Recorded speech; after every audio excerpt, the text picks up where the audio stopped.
से बढ़कर एक अनेक वीर योद्धाओं ने जन्म लिया। पर कुछ वीरों का इतिहास हमें बताया गया तो कुछ को इतिहास के पन्नों से ही हटा दिया गया। आज हम बात करने वाले हैं एक ऐसे महान मराठा योद्धा के बारे में जिसने आधे हिंदुस्तान पर जीत हासिल करके मुगल सल्तनत को हिंदुस्तान के नक्शे से गायब कर दिया, जिसने अपने तलवार के दम पर महाराष्ट्र के नागपुर से लेकर बांग्लादेश के समुद्र तक और तमिलनाडु के मदुरई से लेकर ओडिशा के कटक तक मराठा साम्राज्य का डंका बजाया, जिसने ओडिशा के श्री जगन्नाथ मंदिर, आंध्र प्रदेश का तिरुपति बालाजी मंदिर, तमिलनाडु का मीनाक्षी मंदिर जैसे अनेक हिंदू मंदिरों को मुगलों की कैद से आजाद किया। इस योद्धा की ताकत का अंदाजा आप इसी बात से लगा सकते हैं कि छत्तीसगढ़ पर हजारों सालों से राज करने वाले कलछुरी वंश को उसने एक झटके में उखाड़ कर फेंक दिया। जी हाँ दोस्तों, हम बात कर रहे हैं हिंदुस्तान के सबसे खतरनाक योद्धा महाराज रघुजी राजे भोसले के बारे में। तो चलिए दोस्तों, आज हम आपको रूबरू करवाते हैं इसी महान योद्धा के गौरवशाली इतिहास से। लेकिन दोस्तों, आप सभी से निवेदन है कि वीडियो को शुरू से अंत तक देखिएगा, क्योंकि आज का ये वीडियो बहुत ही इंटरेस्टिंग रहने वाला है। इस कहानी की शुरुआत होती है महाराष्ट्र के सातारा जिले के एक छोटे से गांव पांडववाड़ी से, जहां पर 14 फरवरी सन 1695 को एक महान योद्धा का जन्म हुआ, जिनका नाम था रघुजी बिंबाजी भोसले। प्रभु श्री राम के नाम पर उनका नाम रघुजी रखा गया, पर बचपन में ही रघुजी के पिताजी बिंबाजी भोसले का देहांत हो गया। ऐसे मुश्किल हालात में रघुजी का आगे का पालन पोषण उनकी माता काशीबाई और दादी बयाबाई ने किया। रघुजी जब बड़े हुए तो अपने साथ सह्याद्री के बुलंद हौसले लेकर सातारा में छत्रपति शाहू महाराज की सेना में शामिल हुए। और उस समय मराठा साम्राज्य के अंदर एक से बढ़कर एक अनेक ताकतवर सूरमा योद्धा थे। ऐसे में इन सभी योद्धाओं के बीच अपने लिए आगे का रास्ता तय करना रघुजी के लिए इतना आसान नहीं था। पर अपने अंदर साम्राज्य विस्तार की आग लेकर आने वाले इस लड़के को भला नियति भी कब तक रोक पाती। और एक दिन छत्रपति शाहू महाराज कुछ चंद सैनिकों के साथ घने जंगल के रास्ते से गुजर रहे थे। तभी अचानक एक शेर ने शाहू महाराज के ऊपर हमला कर दिया। शाहू महाराज को ऐसे मौत के मुंह में देखकर रघुजी ने अपना शौर्य दिखाया और बिना अपनी जान की परवाह किए उस शेर को 2 हिस्सों में काट डाला। रघुजी के इस असामान्य शौर्य को देखकर छत्रपति शाहू महाराज अत्यंत खुश हुए और उन्हें सेना साहेब सुबह इस खिताब से सम्मानित किया, जिसके बाद रघुजी ने कभी पीछे मुड़कर नहीं देखा, क्योंकि अब हिंदुस्तान के सबसे शक्तिशाली हिंदू राजा छत्रपति शाहू महाराज के वो खास बन चुके थे। जिसके बाद रघुजी ने 40,000 की विशाल सेना लेकर अपना मोर्चा विदर्भ की तरफ निकाला। उस समय विदर्भ पर गोंड आदिवासी राजाओं का शासन हुआ करता था, परंतु सन 1735 में गोंड राजा चांद सुल्तान की मृत्यु हो गई, जिसके बाद उनकी पत्नी रानी रतन कुंवर ने गोंड राज्य की सत्ता संभाली।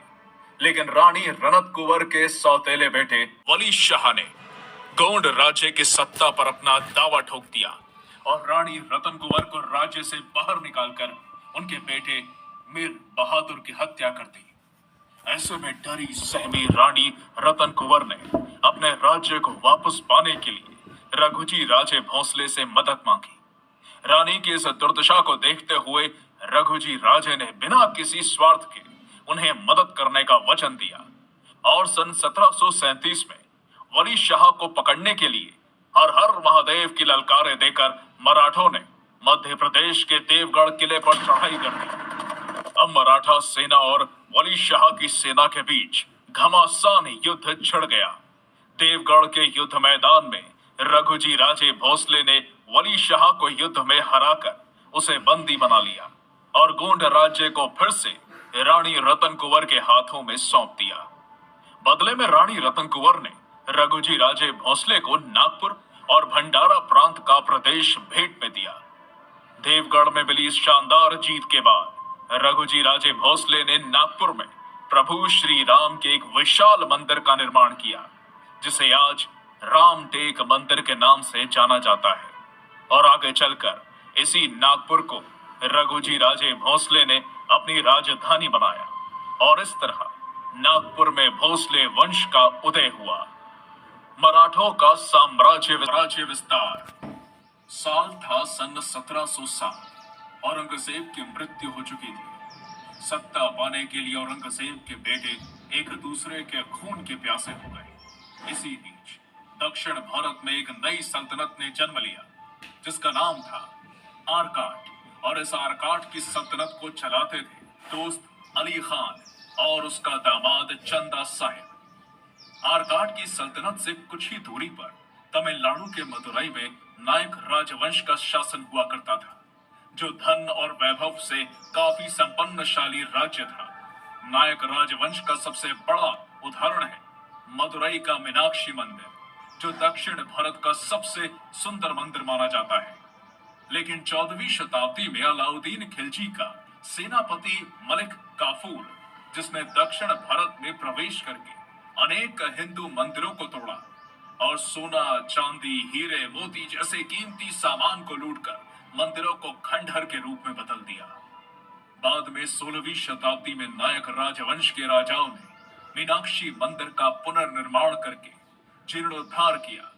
इसके अलावा नायक वंश के राजाओं ने खूबसूरती से सजे मंडप, हजारों नक्शीदार स्तंभ, शानदार गलियारों पर खूबसूरत चित्र जैसे अनेक वास्तुकलाओं का निर्माण करके मीनाक्षी मंदिर को 4 चांद लगा दिए। पर आखिर में नायक राजवंश को भी मुस्लिम शासकों की नजर लग गई और आरकाट के नवाब चंदा साहिब ने नायक राजवंश की आखिरी शासक रानी मीनाक्षी को चारों तरफ से घेर लिया।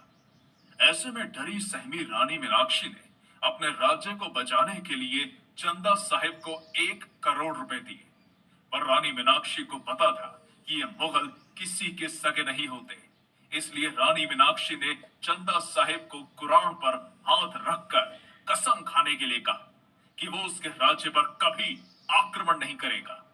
चंदा साहिब ने ठीक वैसा ही किया और कुरान पर हाथ रखकर कसम खाई और अपने साथ 1 करोड़ रुपए लेकर वापस चला गया।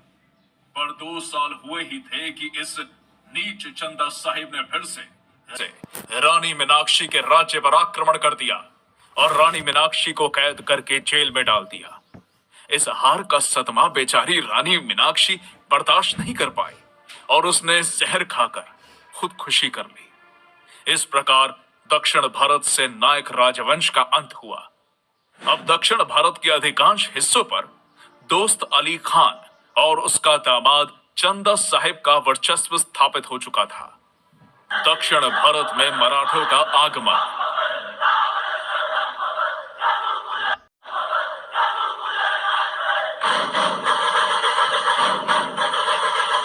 जैसे कि हमने आपको बताया था कि किस तरह इन नवाबों ने दक्षिण भारत में अपना आतंक मचा के रखा था। मदुरई में मिली इस जीत के बाद चंदा साहिब अपने आप को दक्षिण भारत का बादशाह समझने लगा। इसलिए जोश में आकर उसने अपना अगला निशाना तंजावुर के मराठा राज्य को बनाया। ऐसे परिस्थिति में तंजावुर के राजा प्रताप सिंह भोसले ने इन नवाबों को रोकने के लिए सतारा में छत्रपति शाहू महाराज से मदद मांगी। छत्रपति शाहू महाराज को पता था इन नवाबों को सिर्फ एक ही इंसान ठिकाने लगा सकता है और वो है रघुजी राजे भोसले। इसलिए छत्रपति शाहू महाराज का आदेश मिलते ही रघुजी राजे भोसले तुरंत नागपुर से कर्नाटक में दाखिल हुए और युद्ध का नेतृत्व अपने हाथों में लिया, जिनके साथ अक्कलकोट के फतेह सिंह भोसले भी शामिल थे।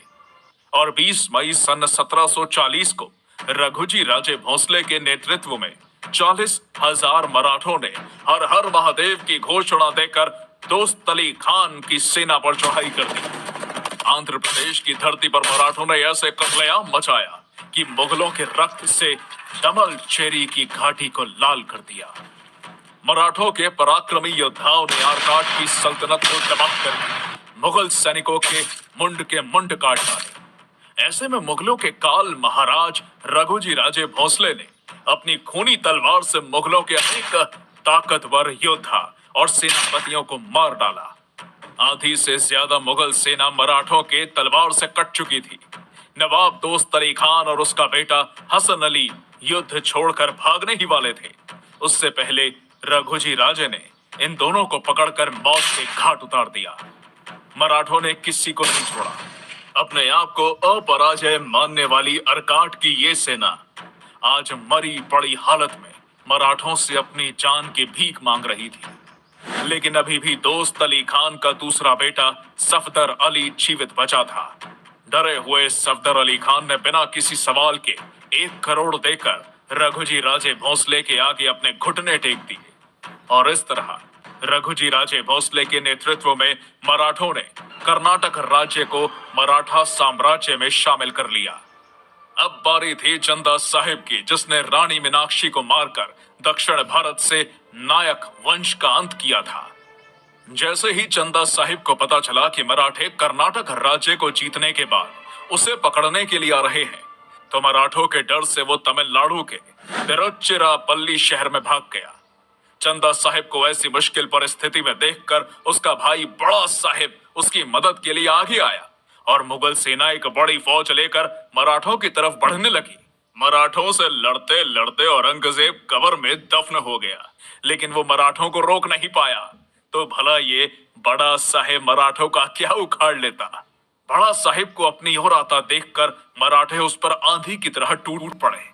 9 घंटे के अंदर मौत रूपी मराठों ने ऐसा विध्वंस मचाया कि बड़ा साहिब समेत हजारों जिहादियों को मार डाला।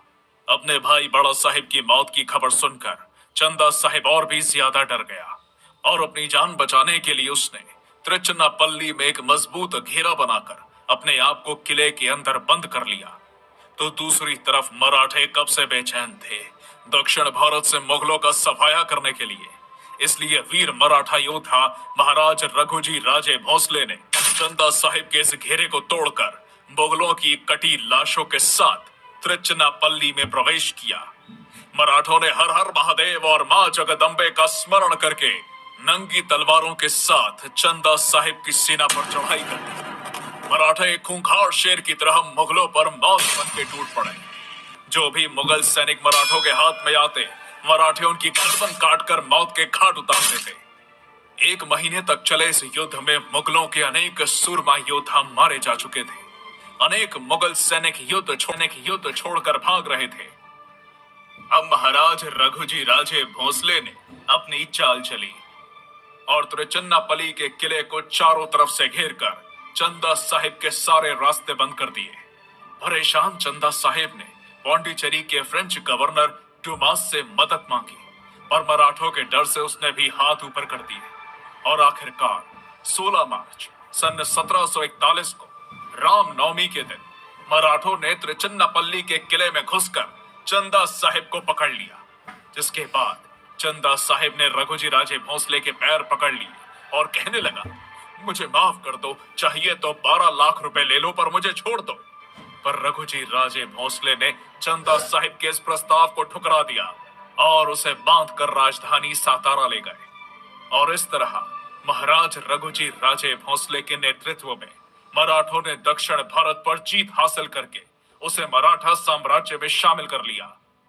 किसे पता था एक छोटे से गांव से आया हुआ ये लड़का एक दिन पूरे दक्षिण भारत पर राज करेगा। दक्षिण भारत में मिली इस शानदार जीत के बाद रघुजी राजे भोसले चित्तूर जिले में भगवान तिरुपति बालाजी मंदिर में दर्शन के लिए पहुंचे और भगवान तिरुपति को पन्ना, हीरे, मोती और सोने से रत्न जड़ित 1,42,000 रुपए के आभूषण प्रदान किए, जिसकी आज कीमत करोड़ों में है।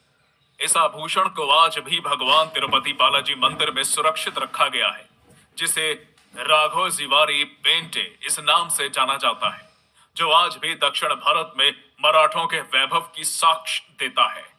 मराठा शासनकाल में भगवान तिरुपति बालाजी मंदिर का बहुत सारा विकास हुआ, जैसे कि विदेशी आक्रमणकारियों से इस मंदिर की सुरक्षा हो सके। इसके लिए रघुजी राजे भोसले ने इस मंदिर में अपने सैनिकों को तैनात किया। दूर से आने वाले यात्रियों को रहने की व्यवस्था हो सके, इसलिए यहाँ पर कई सारी धर्मशालाओं का निर्माण किया और आवश्यकता अनुसार कई सारे रसोई घरों का भी निर्माण किया। भगवान तिरुपति बालाजी मंदिर में हर साल ब्रह्मोत्सव का आयोजन किया जाता है, जिसे एक त्योहार की तरह मनाया जाता है। लेकिन इस मंदिर का जो दूसरा ब्रह्मोत्सव है, उसे मराठों ने शुरू किया, जिस कारण भगवान तिरुपति बालाजी के मंदिर में हर साल 2 ब्रह्मोत्सव होते हैं। और इस तरह मराठा शासन काल में इस मंदिर का वैभव लौट आया। और यहाँ पर ध्यान देने वाली बात है कि विजयनगर साम्राज्य का अंत करने वाले दक्कन के मुस्लिम सुल्तानों को छत्रपति शिवाजी महाराज ने उद्ध्वस्त कर दिया और बाकी बचे कुचे नवाबों को रघुजी राजे भोसले ने ठिकाने लगा दिया। दोस्तों, इस वीडियो का टारगेट है 2000 लाइक। उम्मीद है आप जल्द ही पूरा करेंगे। जल्द ही मराठा साम्राज्य का तूफान अब बंगाल में प्रवेश करने वाला था।